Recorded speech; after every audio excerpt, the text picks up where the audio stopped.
বিসমিল্লাহির রহমানির রহিম। সুবহানাল্লাযী সাখখারা লানা হাযা ওয়া মা কুন্না লাহু মুকরিনিন ওয়া ইন্না ইলা রাব্বিনা লামুনকালিবুন।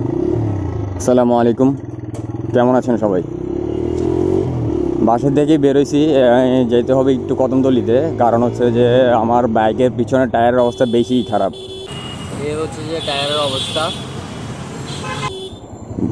আমার বাইকের পিছনের টায়ারটা অ্যাজ সুন অ্যাজ পসিবল আমাকে চেঞ্জ করতে হবে।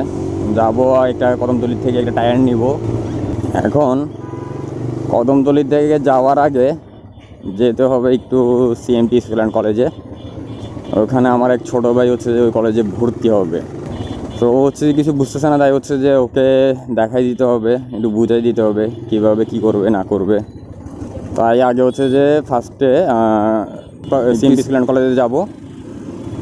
ওই কলেজ থেকে হচ্ছে যে আপনার যাবো কদমতলিতে। তো চলেন কলেজে যাই, আর হচ্ছে যে একটু লোক রাইডস দেই। আপনাদের জন্য তো লোক রাইডস মাস্ট হবেই। अच्छा हमको सिखा रिया है।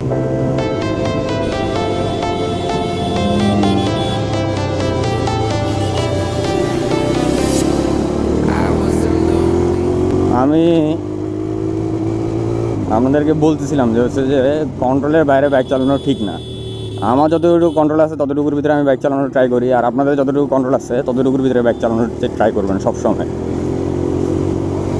কারণ দেখা গেল আমি আপনার একটু জোরে রাইড করে দেখে বা আমি একটু রাফ রাইড করে দেখে হচ্ছে যে আপনারাও রাফ রাইড করতে যাবেন, আমার থেকে হচ্ছে ইন্সপায়ার হওয়ার চেষ্টা করবেন না। কারণ হচ্ছে যে দেখে ইন্সপায়ার হওয়া আর রাইডিংয়ের একটা অভিজ্ঞতা, আপনার হচ্ছে এক্সপিরিয়েন্স যেটাকে বলা হয়, আপনি আপনার রাইডিংয়ের অভিজ্ঞতা যতটুকু ওই অভিজ্ঞতার উপরে ট্রাই করবেন যে চালানোর।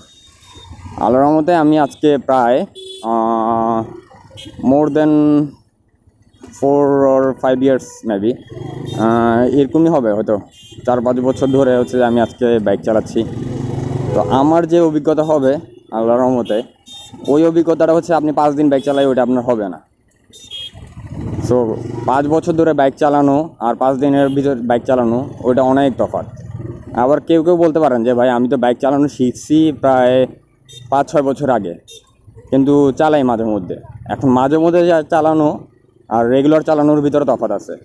কারণ হচ্ছে যে আমার জানা মতে মোটর লাইনের যে হচ্ছে যে স্কিলগুলো, এগুলো ডিপেন্ড করে হচ্ছে যে আপনি কত কিলো চালাইছেন, কত সময় ধরে চালাইছেন।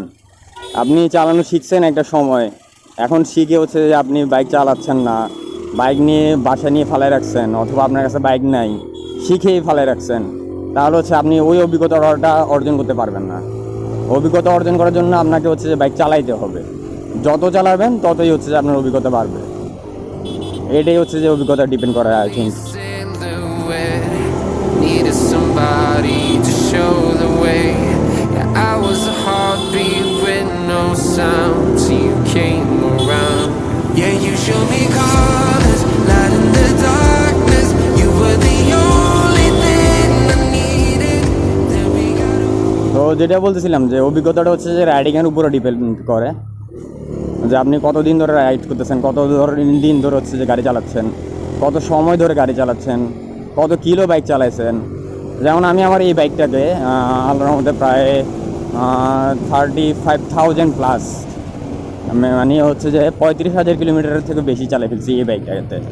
যেহেতু আমার মিটারটা নষ্ট, আমি আপনাদেরকে হচ্ছে যে দেখাইতে পারতেছি না, বাট ঠিক করে ফেলবো ইনশাল্লাহ অ্যাজ সুন অ্যাজ পসিবল। আমি আমার মিটার, গাড়ি সব কিছু ঠিক করে ফেলবো।